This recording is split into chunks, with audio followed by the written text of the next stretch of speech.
새벽기도에 나오신 성도 여러분들을 진심으로 환영합니다. 우리 기도하고 하나님의 말씀 받도록 하겠습니다. 사랑과 은혜가 풍성하신 하나님 아버지, 오늘도 감사합니다. 사모하는 주님의 전에서 하나님의 말씀을 듣게 하시고 날마다 주님 말씀으로 인하여서 힘을 얻고 새 생명을 얻는 은혜를 허락하여 주옵소서. 이 시간 또한 간구하고 소망하는 모든 것을 주님께 드리오니 우리의 형편을 하시고 쓸 것을 채우시는 주님을 신뢰하며 날마다 감사함으로 나아가는 우리가 될 수 있도록 인도하여 주시옵소서. 이 시간 말씀을 듣습니다. 우리의 마음 가운데 눈과 귀와 그 마음과 그 모든 생각이 열려서 하나님의 나라를 바라보게 하여 주옵시고 믿음으로 나아가는 우리가 될 수 있도록 은혜 허락하여 주시옵소서. 예수님의 이름으로 기도드립니다. 아멘. 오늘 우리에게 주신 말씀은 예레미야 48장 26절에서 35절의 말씀입니다. 예레미야 48장 26절에서 35절의 말씀입니다. 다 찾으신 줄 알고 함께 읽도록 하겠습니다. 모압으로 취하게 할지어다. 이는 그가 여호와에 대하여 교만함이라. 그가 그 토한 것에서 뒹굴므로 조롱거리가 되리로다. 내가 이스라엘을 조롱하지 아니하였느냐? 그가 도둑 가운데서 발견되었느냐? 내가 그를 말할 때마다 내 머리를 흔드는도다. 모압 주민들아, 너희는 성읍을 떠나 바위 사이에 살지어다. 깊은 골짜기 어귀에 깃들이는 비둘기 같이 할지어다. 우리가 모압의 교만을 들었나니 심한 교만 곧 그의 자고와 오만과 자랑과 그 마음의 거만이로다. 여호와의 말씀이니라. 내가 그의 노여함에 허탄함을 아노니 그가 자랑하여도 아무것도 성취하지 못하였도다. 그러므로 내가 모압을 위하여 울며 온 모압을 위하여 부르짖으리니 무리가 길헤레스 사람을 위하여 신음하리로다. 신마의 포도나무여, 너의 가지가 바다를 넘어 야셀 바다까지 뻗었더니 너의 여름 과일 포도 수확을 탈취하는 자가 나타났으니 내가 너를 위하여 울기를 야셀이 우는 것보다 더하리로다. 기쁨과 환희가 옥토와 모압 땅에서 빼앗겼도다. 내가 포도주 틀에 포도주가 끊어지게 하리니 외치며 밟는 자가 없을 것이라. 그 외침은 즐거운 외침이 되지 못하리로다. 헤스본에서 엘르알레를 지나 야하스까지와 소알에서 호로나임을 지나 에글랏 셀리시아에 이르는 지역에 사는 사람들이 소리를 내어 부르짖음은 니므림의 물도 황폐하였음이로다.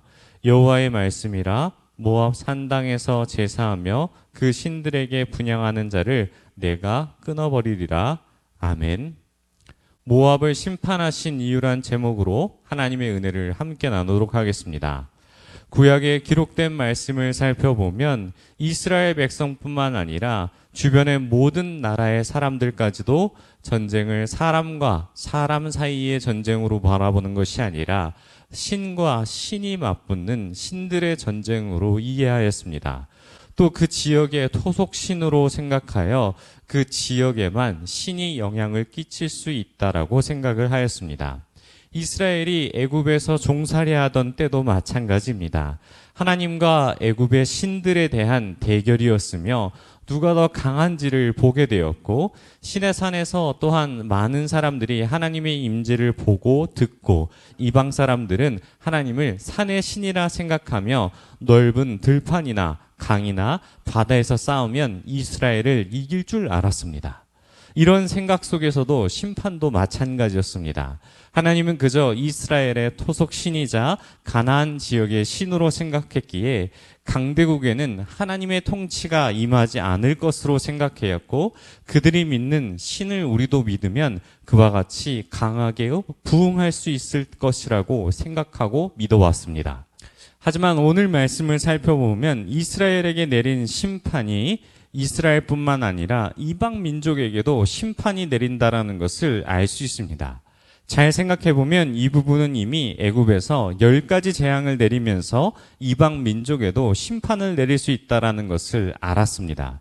본문을 살펴보면 이방 민족인 모압이 하나님의 심판을 받게 되는 이유에 대해서 기록되어 있습니다.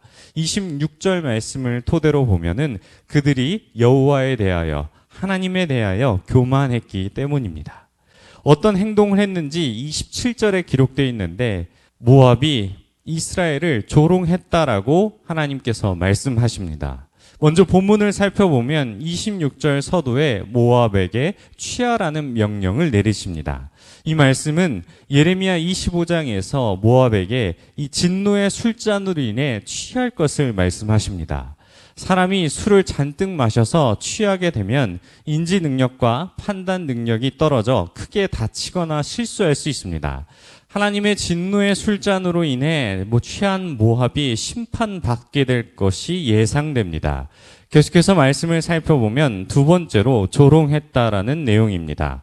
조롱에 대한 근거 내용은 정확히 성경 안에서 찾기가 쉽지 않지만 아마 여러 가지로 추측해보면 시드기야와 함께 하나님의 심판의 도구로 선택하신 바벨론과 맞서 싸우려고 했던 행동이지 않을까 싶습니다. 또 바벨론의 공격을 받아 멸망을 당한 남유다의 모습을 보며 모압 사람들이 이스라엘 백성들을 조롱하고 비하했을 수도 있습니다. 이 내용이 스바냐 2장에 기록되어 있습니다. 그래서 모압이 지은 두 가지 죄, 하나님을 향한 교만과 이스라엘을 향한 조롱을 하나님께서 그냥 두고 보시지 않으신 것이죠.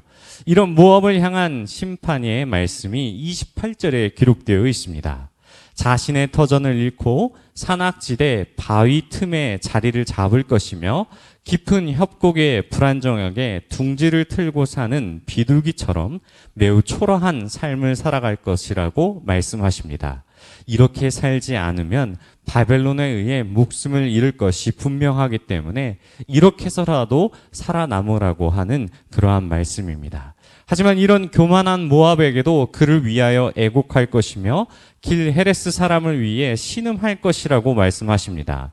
여기서 언급되는 길 헤레스는 열왕기 하나 이사야에서 기라레셋으로 언급됩니다. 그렇다면 하나님은 이런 교만한 모압에게 정말 긍휼을 베푸셔서 애곡하는 것일까라는 생각이 듭니다. 문맥을 살펴보면 긍휼의 의미가 아닌 모압이 이스라엘에게 했던 조롱에 대한 탄식입니다. 32절을 살펴보면 신마의 포도나무를 위하여 슬피 울되 야셀이 우는 것보다 슬피 울겠다라고 하십니다. 신마는 본래 아모리 족속 가운데 있었으나 나중에 르우벤 지파의 성읍이 된 것을 가리키며 야셀 역시 아모리 족속의 성읍이었으나 나중에 갓 지파에게 정복당한 곳입니다. 모압의 신마 포도나무가 지중해를 넘어 야셀 바다 곧 사해에 이르기까지 번창했지만 하나님께서 보내신 심판으로 인해 기쁨도 사라질 것이며 포도주로 인하여서 얻었던 모든 유익이 사라질 것을 말씀하신 것입니다.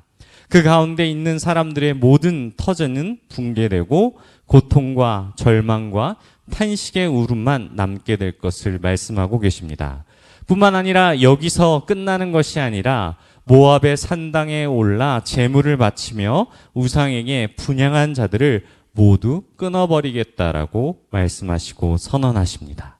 사랑하는 성도 여러분, 오늘 말씀을 통해 우리는 하나님의 심판이 단지 특정 민족이나 지역에 국한되지 않음을 확인할 수 있습니다. 이미 노아 시대의 홍수나 바벨탑 사건으로 통해서도 알 수 있습니다. 성경은 분명 하나님은 온 우주를 다스리시는 주권자이자 심판자이심을 드러내고 있습니다. 그 가운데 우리가 놓치지 말아야 할 것은 교만입니다. 교만은 하나님 앞에서 큰 죄이며 하나님의 심판은 공정하며 모든 사람에게 동일하게 적용됩니다. 그렇게 오늘 말씀을 기억하며 우리도 교만을 버리고 하나님 앞에 겸손히 행하며 말씀에 순종해야 할 것입니다. 예수님도 마찬가지로 겸손과 하나님의 뜻에 순종할 것을 말씀하셨으며 하나님께 회개하여 다시 돌아올 것을 말씀하셨습니다.